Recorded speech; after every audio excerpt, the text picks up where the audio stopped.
stories that make their way to us means that we simply can't cover everything that comes our way. But from time to time, a story just stays with me, and I feel compelled to share it with you and give you my thoughts. And now, one more thing. Okay. So, the other day I was with a partner of mine. We were looking at some real estate. And the realtor came out. Great guy. Let me describe him to you. He's probably in his mid to late 50s. White man. He's a realtor. He deals with real estate in affluent neighborhoods, and we were looking at a, relatively speaking, expensive piece of property. And he said that he grew up in that neighborhood, and he now sells property in that neighborhood. He knows the neighborhood very well, on and on. And we're like, great, this is the guy to be talking to. And, he asked a little bit about what we did for work. And then, my partner answered him. It's like, oh, I'm in software and I do, this, that, and the third. And, and then I says, oh, serial entrepreneur. I own some businesses. I do this, that, and the third. And, I have a little radio show I do. And, I do a podcast for iHeart. And he's like, oh, wow. Tell me about your radio show. Tell me about your podcast. And of course, I told him a little bit about it. We deal with social justice issues and, things like this. And then, of course, we cover events that are important to Black people in this country, not unlike a Univision and how they cover things that are significant to our Hispanic brothers and sisters. And then he said something that was very interesting, hearing it at this point in my life, something I've heard quite a bit, throughout all my 40 years of living on this planet, and something I'm sure you've heard as well.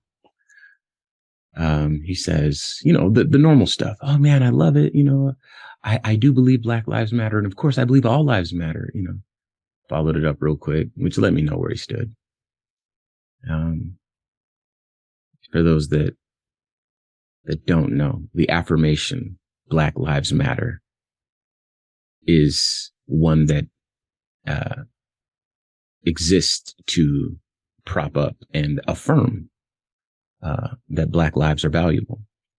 It in no way diminishes the value of anyone else's life. It is a statement in and of itself. The comparison is often made, when people do a breast cancer walk, they're not saying other types of cancer don't matter, right? But, he felt the need to follow his Black Lives Matter statement up with all lives matter, right? All right, man, cool. Some people, they just don't get it. The information doesn't flow to their ears. Or if it does, they just are not in a position to hear it. Their reality doesn't allow for them to receive anything else, especially someone who grew up as privileged as this man. Bear in mind, I'm from Compton, California, and I was born in the 80s. So, I've seen it. But then he said something else. He did his whole thing, tried his best to kind of suggest that he was, standing with us, and, he understood what we were dealing with, and he sympathized and so forth. And of course, we knew that he did not. He was saying that because, there's potentially a sale on the line for him. And so he hit the talking points without kind of abandoning his, what I would guess are conservative views. He was attempting to find some common ground, some commonality, but, also trying to, again, support us and what it is that, I stand for, while, again, not abandoning his personal viewpoints of politics and so forth. And then he said something, as he floundered about trying to figure out what language was necessary in that moment to convince us to, do business with him, while, finally getting off a conversation I'm sure he's been sitting on for a few years. He said, "I don't see color." And that's the statement that I want to talk about today.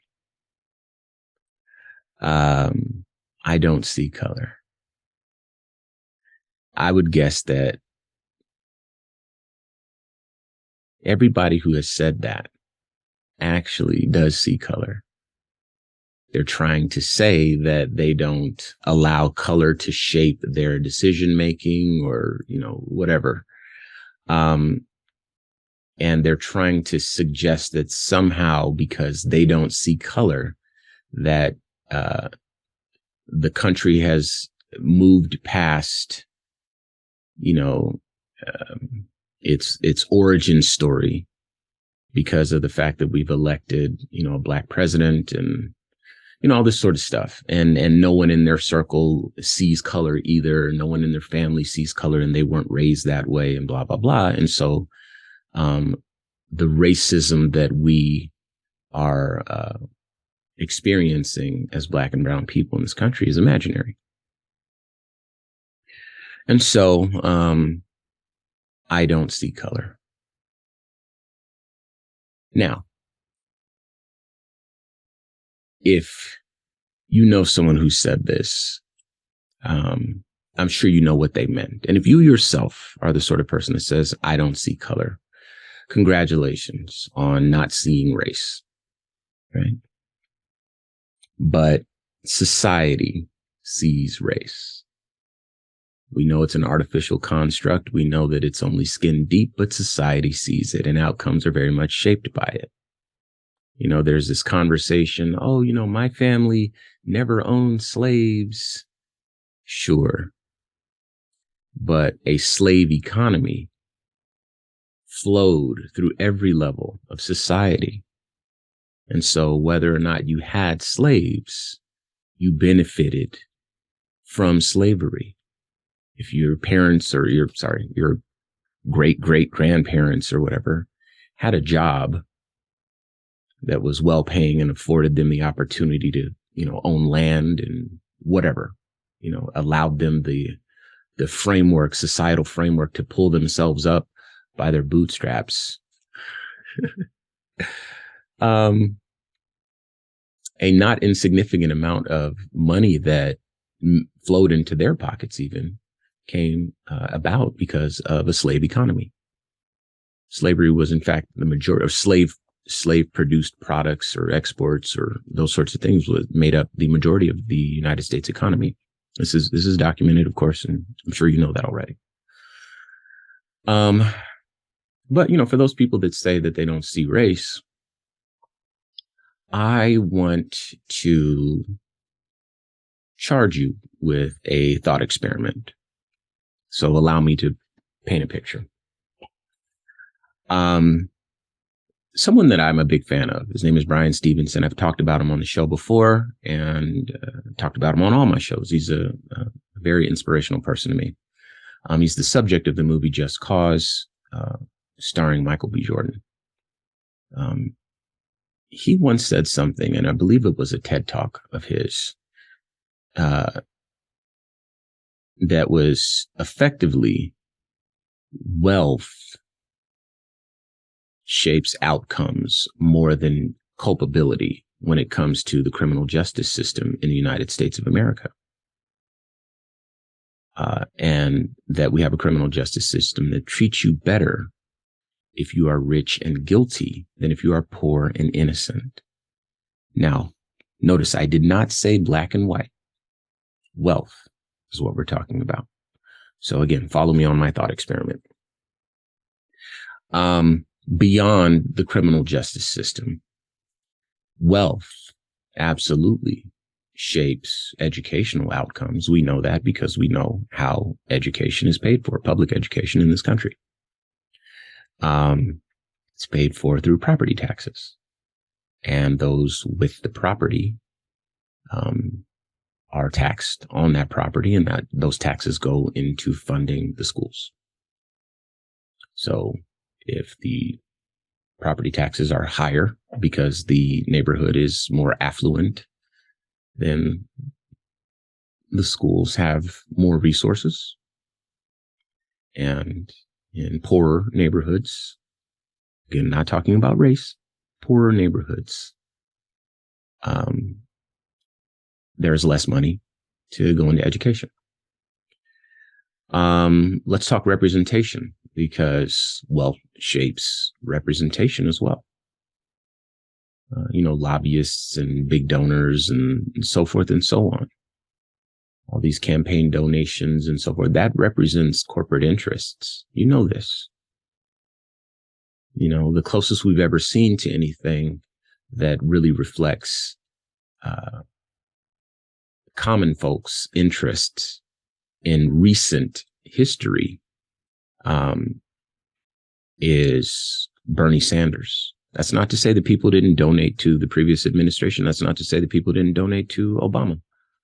But Bernie Sanders was a person who was very much in touch with common folks, and he staunchly refused to accept donations from companies that might try to influence his decision making upon being elected. So those are just a few, but suffice it to say that nearly every level of society, wealth shapes outcomes. Okay. So some people who are a bit calloused, some people who are a bit disconnected from the realities that we all live in and with, might say, well, this is a land of opportunity. If you don't like being poor, then don't be poor. Do something about it. Work hard, right? And I will admit that there is something to that. There are opportunities to work and to make money and to make a difference. And again, we're not talking about race. We're just talking about the opportunities right now. But the fact is that those opportunities are not available to everyone. Okay. So let's examine why some people are poor. Okay. Well, first and foremost, intelligence. Not everybody is born with the same cognitive capacities and intellectual fortitude, right? That is not evenly distributed. Okay. We're all born with 5 fingers on each hand and 5 toes. Well, most of us, but you get what I'm saying.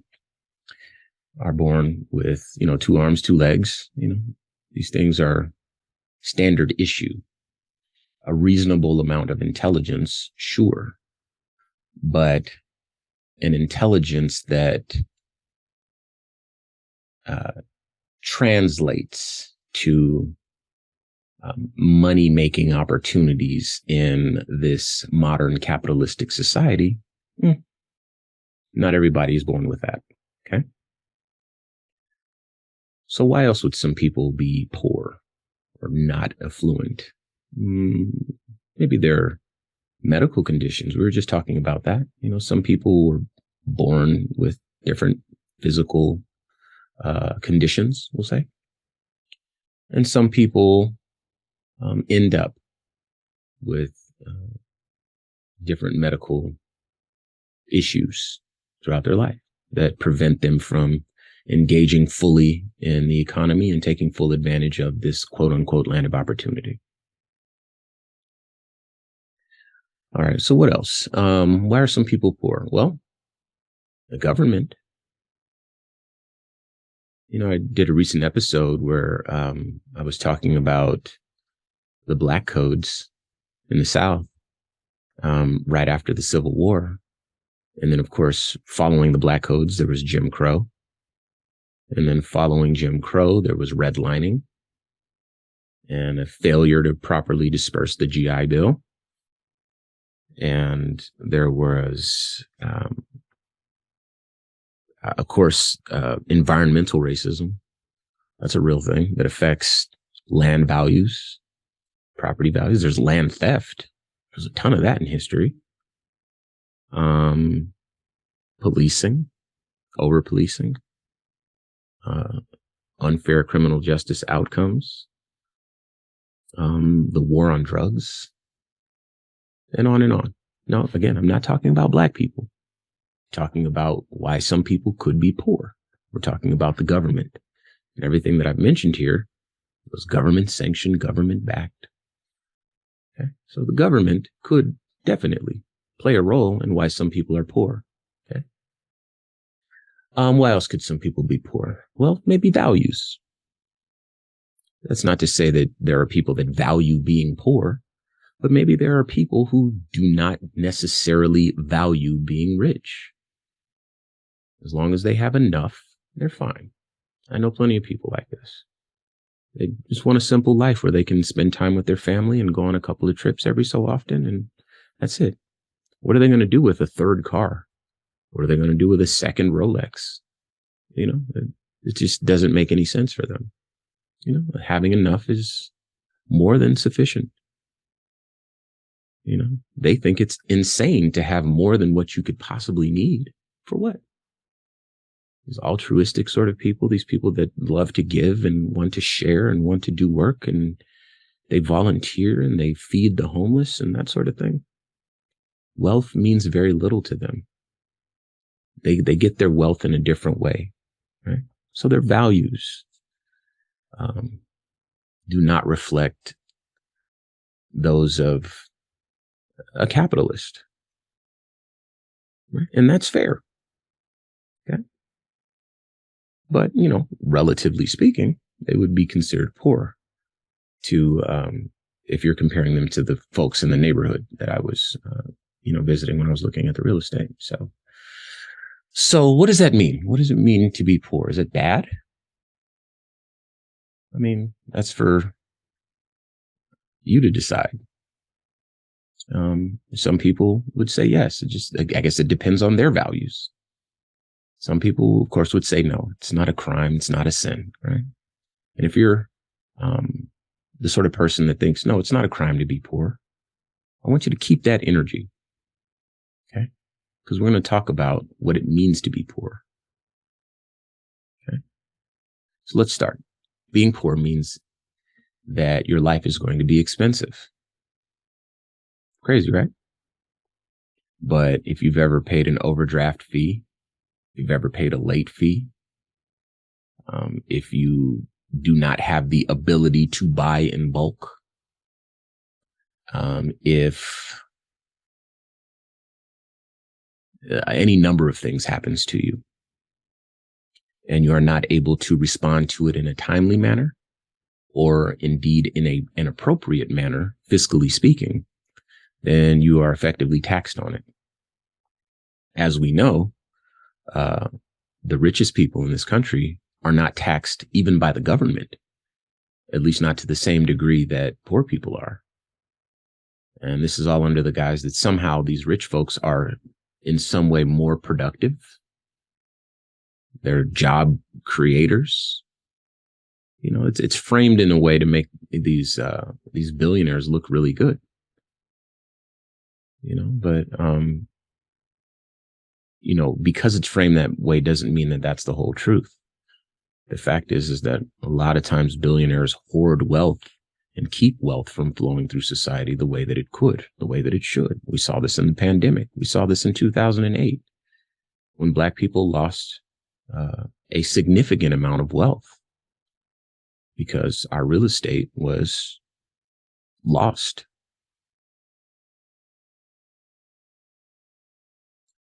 And, as you know, there are many other bad things that happen to poor people. I'll spare you the list, but I'm assuming that you're reasonable people who live in the same society and subscribe to the same reality as the vast majority of us. It might be a stretch, but if you're listening to this show, the assumption has to be that you are there and you recognize that bad things more often than not or disproportionately happen to poor people. So let's interject here that a lot of poor people are Black. A lot of poor people are white. Okay. But if we go by the numbers, there is a disproportionate amount of poor people that are Black. And now you might start to see the direction I'm going in. A disproportionate number of poor people are Native, Hispanic, you know. And so now that we have some whys, we can start to dissect this a little bit. You know, something that I think is interesting is that there was a lyric that, by Tupac where he said, instead of a war on poverty, they have a war on drugs so the police can bother me. Right? That's wild.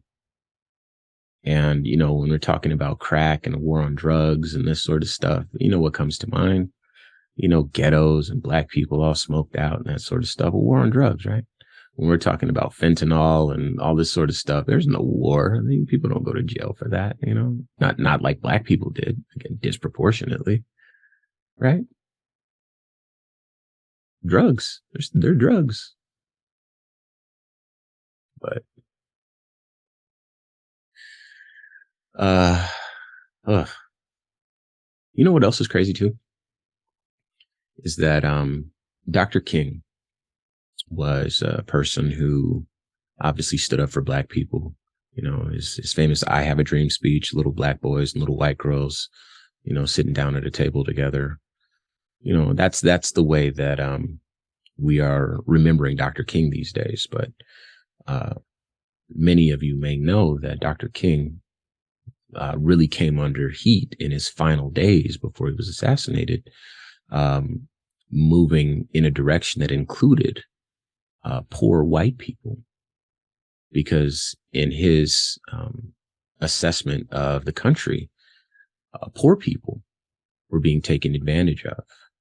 And there's a much stronger case to be made when you're talking about poor people than white people, because as we know, the country rather is, or I guess company, it could be either or, but this country tends to be very apathetic, very lethargic in the response to Black people saying what's wrong. So let's move on. Now, we've been spending some time talking about poverty.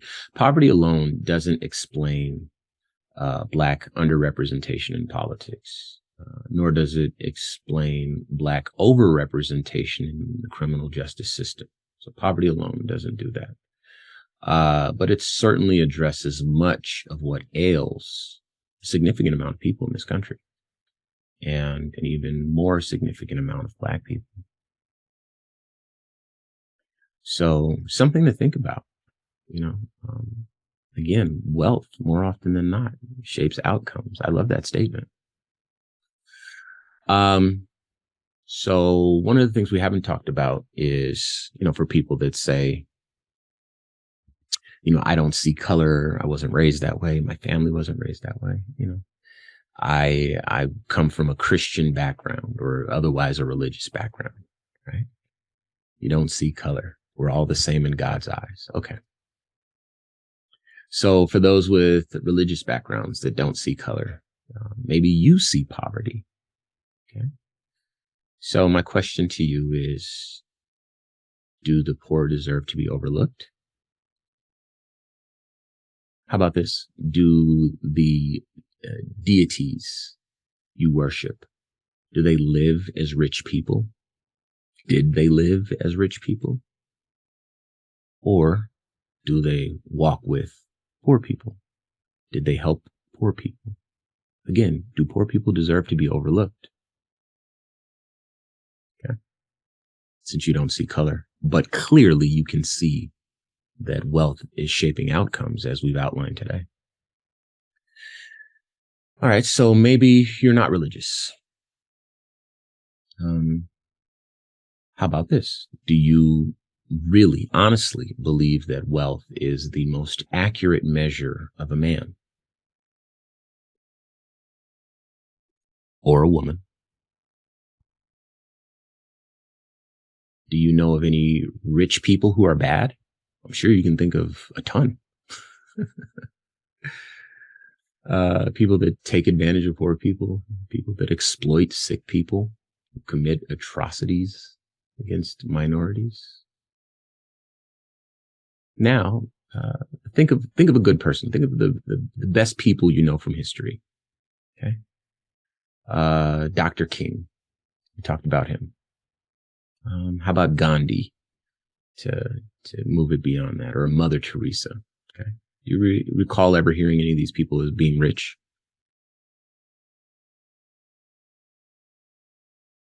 So again, do poor people deserve to be overlooked? Since you don't see color, since we're all the same. So maybe it's easier for you to approach these issues if we make it about dollars and cents. You know, if it is difficult for you to see this as a black and white issue um, because of the society that you've been raised in, not allowing you to fully develop uh, your empathetic instincts and your capacity to relate to those of us who are more melanated, um, then maybe this is a more convenient way for you to access that part of your humanity. I wouldn't blame you because, you know, even black people are taught, we're raised in a society that teaches us to hate black people, hate ourselves. So I wouldn't be mad at you if that's how you were raised, but, you know, I'm just trying to give you an alternative equation to get to the same answer. Um, so for, again, those people like the realtor that I met who says, you know, we're all the same and why aren't we talking? And, you know, whatever he was saying, honestly, it was just nonsense, but you know, the people, right? The people that don't believe that there's a war on black people. They think black people are imagining everything. Um, and there's no war against, Mexican people. It's just the illegal ones. And they think that, you know, native people are, they need to figure out their own communities and they've been given land and whatever their arguments are. Some of these people don't even engage in these arguments. For people that overlook all that stuff, you can still clearly see that there's an invisible war on poor people. So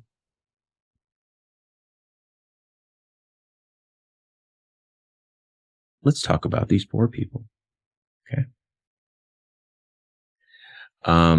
Let's say these people live in the ghetto, right?